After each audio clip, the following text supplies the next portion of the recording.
before coming to the Aaron Torres Podcast YouTube page, if you could do me a quick favor, see that little black subscribe button at the bottom of your screen? Go ahead, click that black subscribe button. Really does help our audience grow, really does help our channel grow, really does help and mean more than you could possibly know. So go ahead, hit that little black subscribe button. Also, thank you to our presenting sponsor, Betfred Sportsbook and the Betfred Sportsbook app. Bet 50 on any game, get $250 in free bets. Thank you again to Betfred. Thank you again to you. Now, here's the video that you came here for. You want to switch gears and listen, it's been a few days since we did any sort of transfer portal update. Forgive me. There was a Final Four. A national champion was crowned. But what I will say is that since we did our last portal update, a lot has happened. And I think tomorrow we'll do the big picture 365-degree transfer portal recap because there has been a lot of really important news. Kirk Risa has committed to West Virginia. Arkansas picked up a transfer of note. So there's a lot going on. By the way, there's about 4 or 5 really good players who have entered since the last time we talked about it. But today I want to focus on something very specific.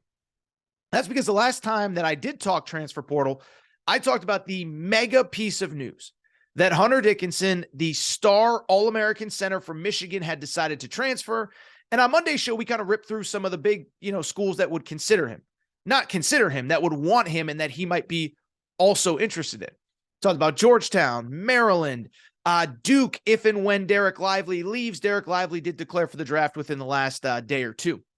But there was one school that popped up that I said, I don't know if I really see the fit, and that was the University of Kentucky. It came at a time when Kentucky is about to welcome in a 5-star center, Aaron Bradshaw. It came at a time when, at least at the time that I said it, Ugonna Kingsley was still on the Kentucky roster. But there has been quite a bit of movement, both at Kentucky and in the portal. And on Wednesday, we got a report that Hunter Dickinson, I would argue the best player in the portal right now, did in fact have contact with Kentucky. And they did in fact meet on a Zoom. And so boy, oh boy, oh boy, things are starting to ramp up here in Hunter Dickinson's recruitment. So what I want to do right now is talk the next few minutes about Hunter Dickinson, a potential fit at Kentucky. Does it make sense? Because let me tell you, you talk about big name college star, big name college basketball brand. It doesn't get better than a 2-time All-American and Kentucky basketball in terms of major portal news and notes. So let's start with the positive. And listen, I'll just say this. I don't care who else is on your roster. If you have the chance to add Hunter Dickinson to your roster, I'm sorry, you do it. No real questions asked, right? Listen, there's a lot of guys in this portal, even good players, that you're kind of projecting, okay, how would they handle themselves at the high major level, right? Max Abmas from Oral Roberts, the kid Dalton Connect from Northern Colorado. Really good players that people want, that you're kind of sitting there saying, okay, yeah, but. With Hunter Dickinson, there is zero yeah, but. He has been doing it for 3 years at the highest of high major levels. And we can criticize the Big Ten for their NCAA tournament success, whatever. But on a night in, night out basis, it really doesn't get much tougher than the Big Ten, the competition that you play, at least at the center spot, and the teams that you play, the schemes that you coach, the coaches that you coach, you play against, the venues that you play in. It doesn't get much better than the Big Ten overall. Well, in the last 3 years, here's what Hunter Dickinson has done. 14 points, 7.5 rebounds per game as a freshman, 19 points, 8.5 rebounds as a sophomore. And this past year, 18.5 points, 9 rebounds, 1.5 assists, nearly 2 blocks per game, all while shooting 56% from the field. And important on this note, 42% from 3, a much improved 3-point shooter this year. And so when Kentucky reaches out, I'm not saying he needs to be their number one portal priority because they have a lot of, holes to fill.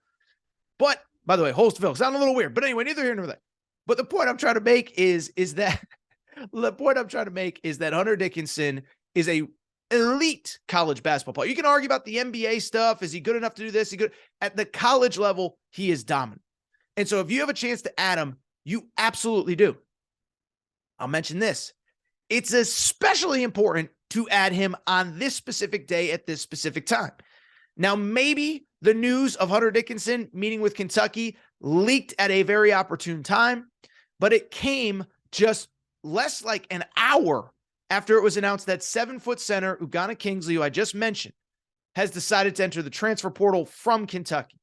For people who don't follow Kentucky on a day-to-day basis, and I think if you're listening to the show, you probably do, but Ugonna Kingsley was a 5-star who reclassified last summer, joined the team, and was largely seen as like the heir apparent to Oscar Tshiebwe at center. You come in, you compete against Oscar every day. Oscar leaves, you step in alongside him. It was interesting. Kingsley actually said after the NCAA tournament loss to Kansas State, I'm excited to start up on next year.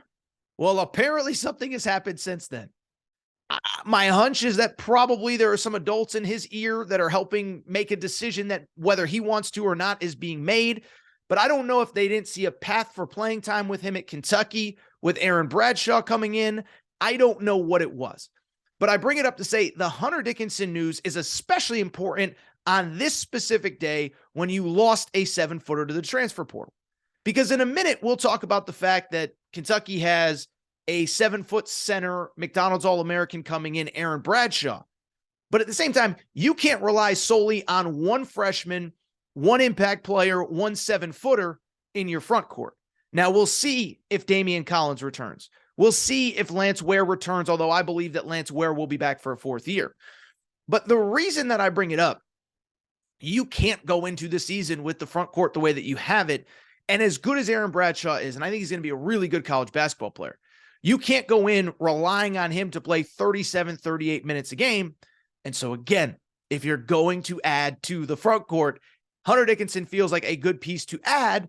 And then I would also, I think it's worth noting, one doesn't have to offset the other in terms of if you were to get Dickinson and if you already have Aaron Bradshaw. Aaron Bradshaw has already said multiple times on the record at the McDonald's All-American game that John Calipari has told him that he will be playing some at the 4, that he believes he's a stretch player. He's not exclusively a 5. Now, you and I can debate whether it's the right decision, the wrong decision to play him at the 4. Are you going to have the mess this year where you had 2 big guys on the court at the same time? But at the same time, if there is a belief that Aaron Bradshaw can play the 4, and if he really can stretch the floor at that spot, that becomes all of a sudden a dynamic duo of Hunter Dickinson down low, Aaron Bradshaw on the wing, and then defensively you have 2 true 7-footers that are blocking shots, competing, all that good stuff. And I think that makes it a very interesting element as well.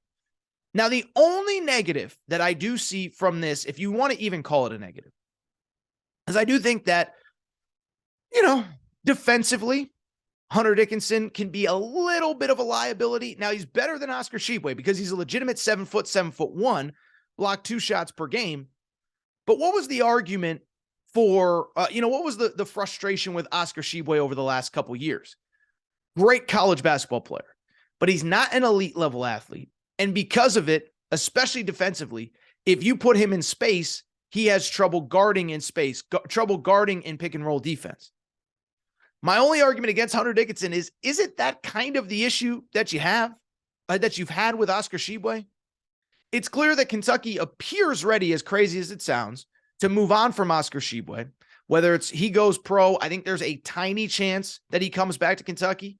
I think there's a tiny chance that maybe he even re-enters the transfer portal if he thinks there's some crazy NIL money out there. But I just bring it up to say, it feels like Kentucky is ready to move on, but now you're just bringing in another big guy who's not an elite defender in space. And I do think it does put you in some tough spots here defensively if Hunter Dickinson is your main guy. Same time, what I will say, 2 true 7-footers down low on defense, that is a lot of rim protection. And I'll also say this, is I think if it's the right players with the right players around them, you don't have to be an elite athlete at the center spot to have success in college basketball. You know how I know? UConn just won a national championship with Adama Sanogo and Donovan Clingan at center. Both are good athletes. Neither is A++. And I don't think it really affected him in any way. I think in a perfect world, you'd love to have an elite athlete who's also an elite offensive talent so they can play on both ends of the floor. But I don't think it's a necessity, right? Like you'd love to have Aaron Bradshaw just be able to do it all. But again, even if Aaron Bradshaw is coming to campus, which he is, you need some other size.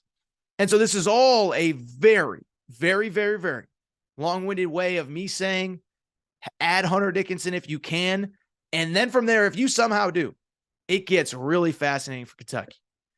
DJ Wagner at one guard spot. Maybe Rob Dillingham at another guard spot. Justin Edwards, who is a definite NBA player. Everybody that saw him at McDonald's practices loved him. You got Aaron Bradshaw. I think Antonio Reeves is coming back. Maybe Chris Livingston, who I thought was really good down the stretch this year. Point I'm trying to make, I actually really do like Kentucky. We'll get into my preseason top 25 on the Friday Aaron Torres pod. But what I would say is, in general, I do like this Kentucky group as it's currently constituted. But now you can add Hunter Dickinson to that mix. Boy, oh boy, oh boy, does it get interesting. And we'll see if Kentucky can make the move. But if you do it, you take advantage, and I love it. That's it for this segment on the Aaron Torres Pod YouTube channel. If you enjoyed this video, do me a favor. Make sure to subscribe to the Aaron Torres Pod YouTube channel and new episodes. Make sure to subscribe to the Aaron Torres Podcast. New episodes every Monday, Wednesday, Friday, wherever you get your podcast.